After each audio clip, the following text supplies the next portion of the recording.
qu'on situe le Qatar accuse l'Arabie Saoudite. Et le Qatar organise la Coupe du Monde, en théorie. Parce qu'on lui a donné la Coupe du Monde de 2022. Voilà. Le Qatar, le dernier Qatari, touche 8 millions. Mais entre le Qatar maintenant, il y a un petit pays là qu'on appelle le Népal. Eux, ils viennent là-bas travailler. Je vous assure, on leur paye 60 000. 60 000 francs, c'est pas. Tandis qu'on paye un Qatari. On les appelle Qatariens ou Qataris. 8 millions en stage, même à l'extérieur. Le Qatar a les hôpitaux. Ils ont même les cliniques pour les animaux. Tandis que vous qui êtes étrangers, ils ne vous reçoivent pas. C'est un pays qui ne reçoit pas les étrangers. Donc ils sont tellement fermés sur eux-mêmes. Voilà peut-être en ébauchant tout ça qu'on a vu. Mais il faut savoir que le pays le plus riche du monde, c'est le Qatar. Oui. Maintenant, on a qu'à voir avec les achats oui, il paraît qu'il finance les terroristes, disons les mouvements révolutionnistes. Voilà. Enfin, ceux qui refusent le système actuel. Parce que c'est trop vite aller en besogne en disant que c'est des terroristes. Ce sont des gens qui ne veulent pas le système. Puisque c'est. Oui, ils veulent changer le système. Vous écoutez l'actualité, non? On les accuse de soutenir les terroristes, c'est pas moi qui le dis.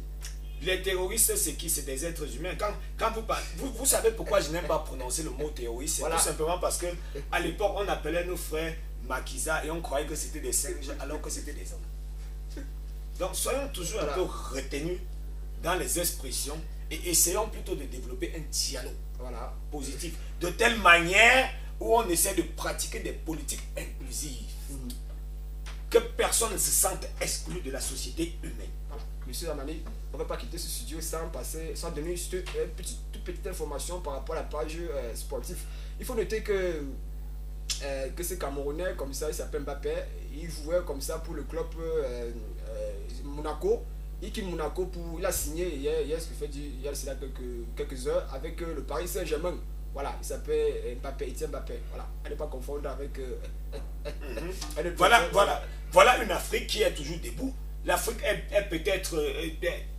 L'Afrique est presque confondue au Cameroun. Parce que quand vous voyez même les valeurs africaines, c'est beaucoup plus camerounaise. Parce qu'on parle beaucoup de l'Afrique, on parle de Eto'o qui était premier, on parle de Roger Mila qui a changé les choses, on parle de Simon qui est toujours camerounais, on parle de M-Pesa, celui qui a permis les transferts d'argent. Est-ce que vous savez que c'est un Camerounais? M-Pesa qui permet aujourd'hui de transférer l'argent, comme vous voyez les transferts à Western Union, à Express Union,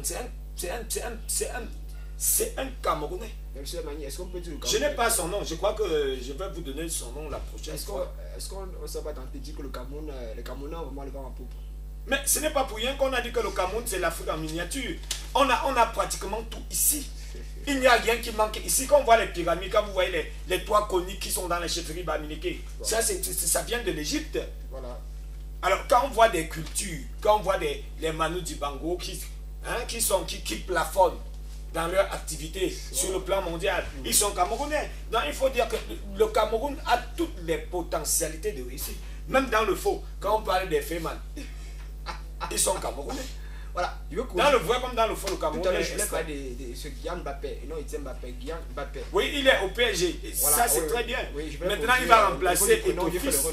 Oui, Guillaume Mbappé, voilà. Oui, il va remplacer Eto'o qui était le premier joueur africain.